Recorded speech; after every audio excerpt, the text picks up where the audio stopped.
I'm still with former Scotland Yard detective Mike Neville. Mike, these figures came out today and they are shocking. They're a snapshot, I think, of what's going on around the country, but it's worse in London. So it's not too much of a London-centric story. Everybody knows crime is rocketing around the country. But in London, the situation is out of control. Knife crime. Knife offences in London have increased by 86% in the last decade. So that's down to our magnificent mayor, Sadiq Khan. Just 5% of the robberies and thefts that unfolded in London were actually solved. And apparently the West End in particular, favoured of course by tourists, is becoming absolutely lethally dangerous, and particularly if you want to hang on to your phone or anything like that. I mean, London is turning into such a dangerous place thanks to this ludicrous mayor who seems to think the only thing we're worried about is clean air. No, Mr. Khan, because I ain't calling you Sir Sadiq.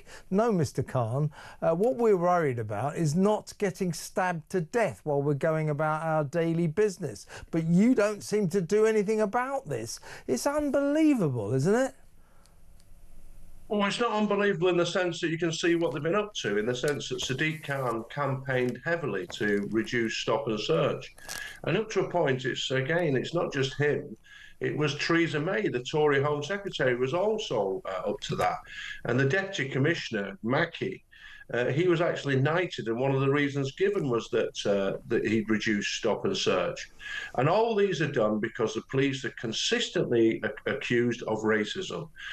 In the Baroness Casey report, there's this disingenuous stats about the police are 7 times more likely to stop and search a young black man than a white man, and all this sort of carry on. The police simply cannot help who commits crime. It's not their fault. They have to clear up the mess, and there's young officers out there right now who are not stopping and searching people because they're afraid of being called a racist and being suspended and losing their jobs. It's absolutely wicked and evil. And the stats I always say are these, that 60% of the knife murders in London are committed by young black men. And there's a report out today that says, the black population of London is 13.5%. But it's not women or girls doing this. It's not young children, or it's not elderly males. It's young black men. So that's about 2 or 3% of the population.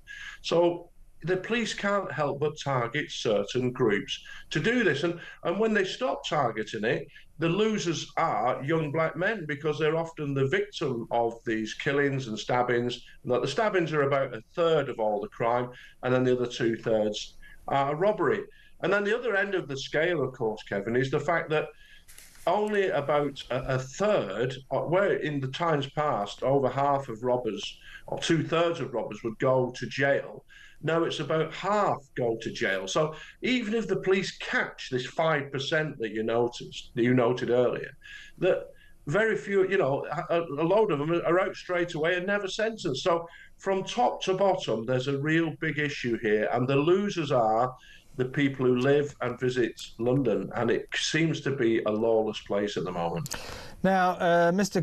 Khan came to power in 2016, so I guess we can let him off for the first couple of years of this. But since 2014, so that's 10, 11 years, isn't it? Best part of a decade, I guess. There have been in the capital city in London, wait for this, 16,879 knife crimes. Wait a second, I've got that wrong. No, sorry, I've got that wrong. There were, and we can blame Mr. Khan for this, there were 16,879 knife crimes last year. That's extraordinary, isn't it? In a year, 16,879. I don't know how many that works out a day, but it's a fair few. We'll try and do that. I'll do some maths in a minute. But Sadiq Khan, Mr. Khan, gets knighted for this. What the hell is going on? Talk about rewarding failure. I mean, it's the political classes. The political classes have been trying to get rid of stop and search for decades. I remember the sus laws being got rid of in about 81. You couldn't stop and, they had wider powers of stop and search. And then they've had to bring in these wider powers of stop and search because areas are affected, people are running around with knives. And I think the other thing as well, Kevin, is that knife crime and stabbings and robberies, they used to be seen of something of the night, like Jack the Ripper in the foggy, dark street. Well, just the other day, I think it was Monday, there was 4 men stabbed, 2 of them fatally, at 1 o'clock on a Monday afternoon in a factory. Yeah. So it just seems to be everywhere. It's not something that's hidden. It's not something criminals killing criminals. It is something which impacts on everybody. People are now afraid to wear fancy jewelry, take out their phone. You've got to be hyper cautious when you're doing that. And I think, and people have given up on the system. They just see that you mentioned theft. It's only 1% of thefts are solved, 5% of robberies, 1% of thefts. And so even if it gets taken, they get the phone stolen, it's got a tracking device, they can see it's in a certain place, nothing's done about it. The villains escape once again. And even, as we say, they get caught on the one out of 20 occasions that they do, and very little is done to them. Yeah. And the community are afraid, I suppose, of going on the streets, and that's not good. Well, I've done the calculations in my head. I'm a mathematical genius. That figure that I just read out, what was it, 608, start that again, Kevin, 16,879 knife crimes in the last year. That adds up, that computes to 46 a day. 46 a day. And this guy gets knighted. Can I give you an interesting statistic? I read this in The Spectator, actually, that in 1951, the population of London was 8 million, so it's only 1 million less than it was today. In 1951, there was 214 robberies reported, 200. When was that again, Mike? 1951.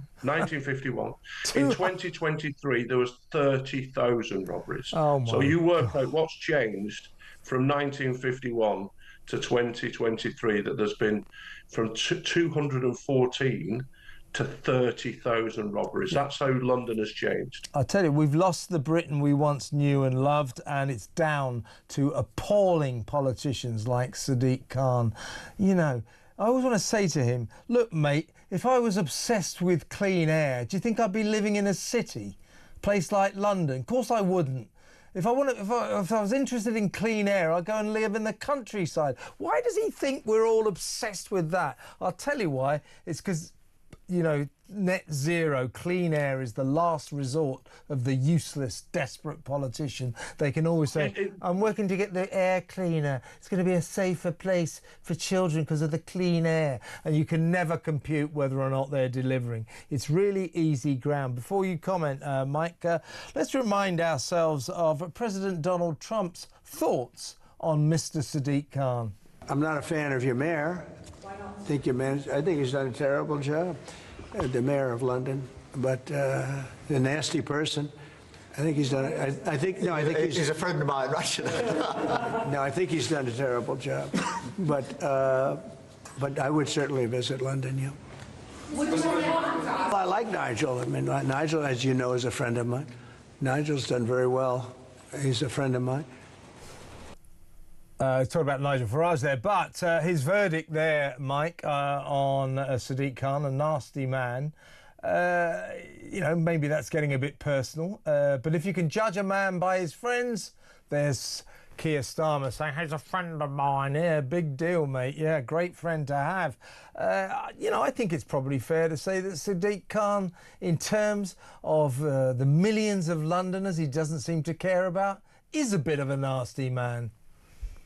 Well, I don't like the man either. I agree with President Trump on this. And this ridiculous business where I say clean air, when you're stabbed, it really doesn't matter if you're breathing in exhaust fumes or clean air, does it really? Yeah, but exactly. I think what it sums up really is that these people, Starmer and as Khan, they're all part of this liberal elite where it's almost cult worship of net zero and things like that.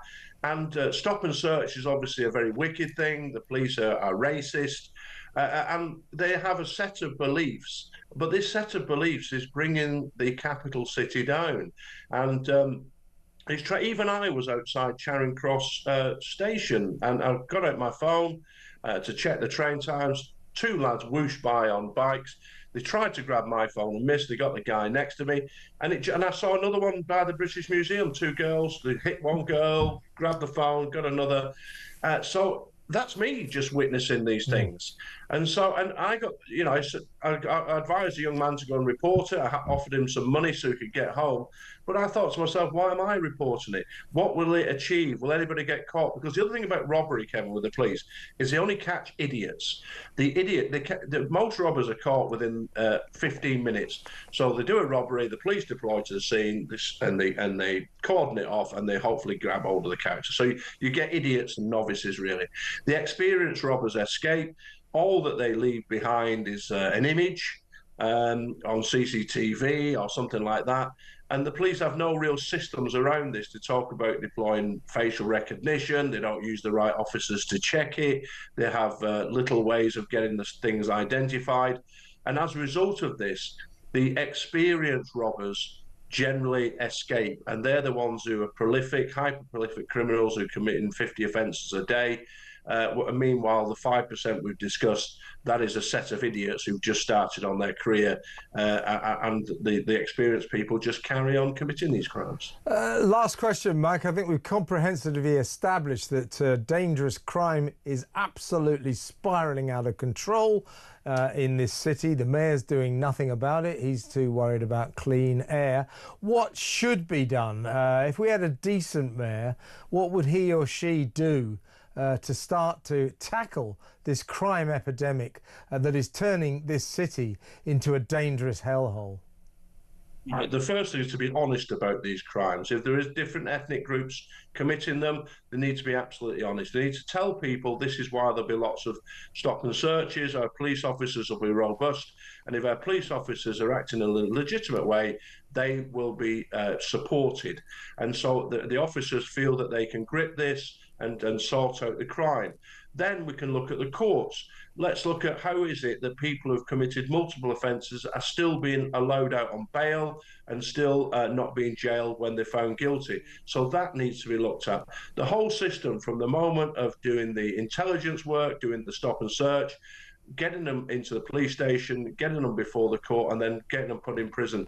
The whole thing needs to be looked at, and the politicians need to be supporting the police who are trying to get safety to the community. Because at the moment, police officers feel vulnerable, and it's easier not to do things rather than do something and risk losing your job. Well said, Mike. Really good to talk to you. Thank you so much for your time. That's Mike Neville, former Scotland Yard detective. What do you think should be done? It's not just in London, it's all over the country. What should be done to halt this crime wave that's consuming the nation? It really, really is. Look at shoplifting. People just do it. I mean, half the trouble, as Mike's implying there, people commit crime with impunity. You know, you pretty much know if you break the law, you're pretty unlikely to be nabbed for it or convicted. Coppers don't really care.